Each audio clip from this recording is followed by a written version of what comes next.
Programang ito ay rated SPG. Striktong patnubay at gabay ng magulang ang kailangan. Maaaring may masiselang tema, lengguwahe, karahasan, sexual, horror o droga na hindi angkop sa mga bata. Agaw buhay si Zoe sa ginawa nitong si Moira. Alamin natin. Welcome back sa aking channel. Mga kaganapan sa abot kamay na pangarap. Napaka-intense nga ng mga kaganapan sa abot kamay na pangarap.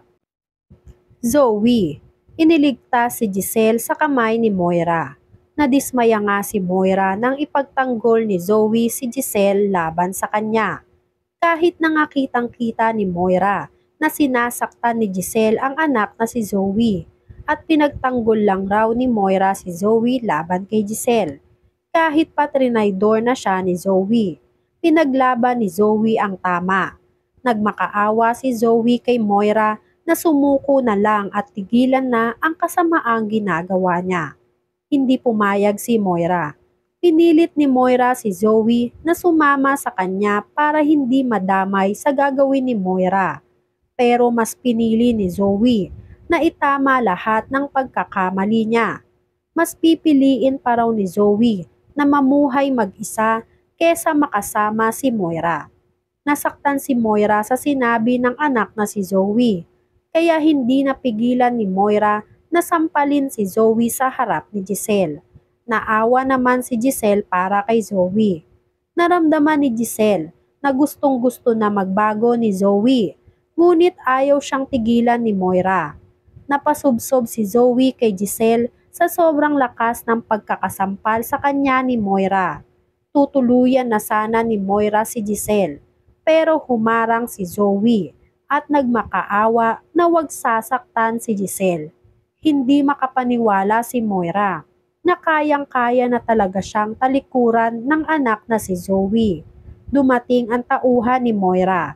Binalita ng tauhan ni Moira na marami ng pulis na dumating sa labas ng Apex. Ngumisi si Moira at sinabi na expect na daw talaga ni Moira na mangyayari ang mga bagay na yon. Pero hindi raw sila magpapahuli ng buhay. Kaya dalhin na lang daw sila Zoe at Giselle kasama ng mga hostage nila. Sakit na sakit ang dibdib ni Giselle dahil hindi pa naghihilom ang binaril sa kanya ni Moira. Iyak nang iyak si Zoe habang pinoprotektahan si Giselle sa mga tauhan ni Moira. Pinoprotektahan rin ni Giselle ang peking pamangkin niya na si Zoe. Ramdam ni Giselle na nagsisisi na si Zoe sa lahat ng kasalanang ginawa niya. Kaya nang mapahinto na silang dalawa at nakita ni Giselle na takot si Zoe, ay niyakap niya si Zoe. Sinabi ni Giselle na matatapos rin lahat ng kasamaang ginagawa ng mami mo. Sa ngayon raw ay pinapatawad na ni Giselle si Zoe sa kasalanang ginawa niya kay Don Pepe. Lalo pa at nalaman ni Giselle na aksidente lang pala ang nangyari sa papa niyang si Don Pepe. Walang humpay ang pag-iyak ni Zoe. Nagpapasalamat siya na napatawad na siya ni Giselle. Ang problema na lang ay si RJ. Huwag raw mag-alala si Zoe dahil gagawa raw ng paraan si Giselle para mapatawad siya ni RJ kung sakaling makaligtas sila sa kamay ni Moira.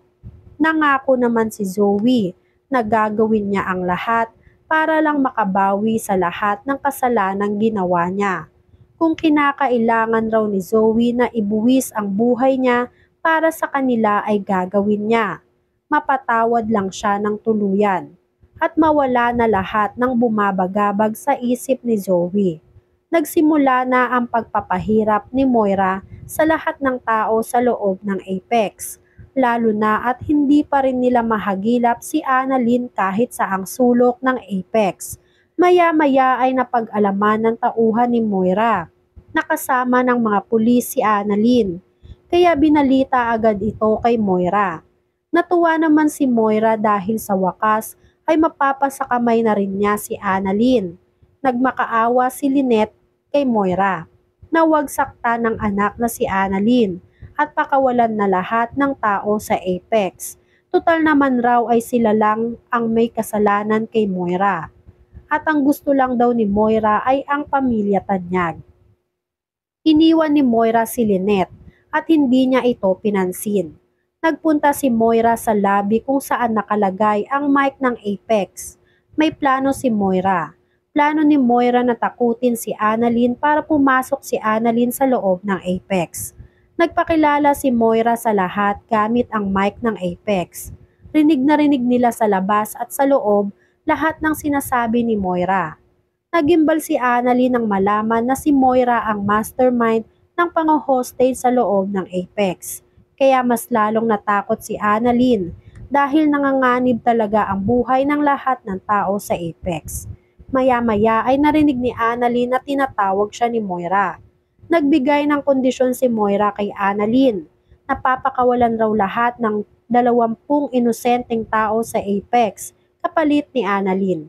Kailangan raw magpunta sa loob ni Annalyn para pakawalan ni Moira ang mga inosenteng tao sa loob. Hindi makapaniwala si Lynette. Nagsisigaw si Lynette na hindi totoo ang sinasabi ni Moira.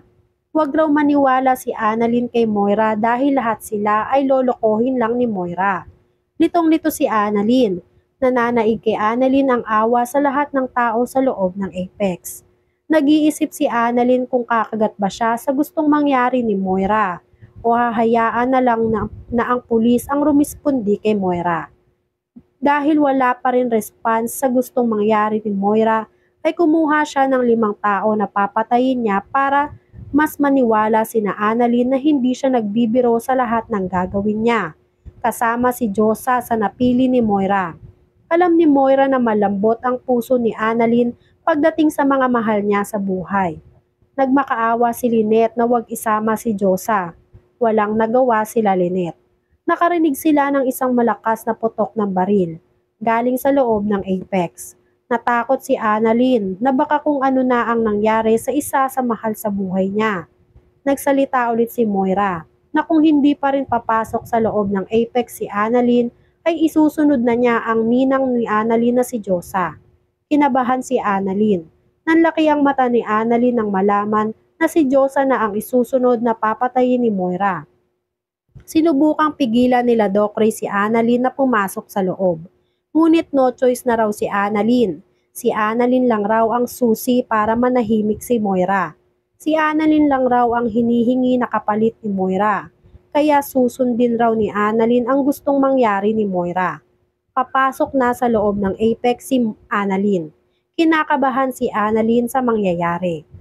At kung tutuparin ba ni Moira ang usapan nila nitong si Moira. Naka-back up naman lahat ng pulis kay Annalyn dahil sobrang panganib ng gagawin ni Annalyn na pagsasakripisyo kapalit ng kaligtasan ng lahat ng tao sa loob ng Apex. Makaligtas kaya si Annalyn sa kamay ni Moira? Yan nga ang mga kaganapan at mga dapat nating abangan dito sa Abot Kamay na Pangarap. Kung gusto nyo pa ng mga ganitong klaseng video ay mag-subscribe at i-like itong video na to. Maraming salamat po. I got you!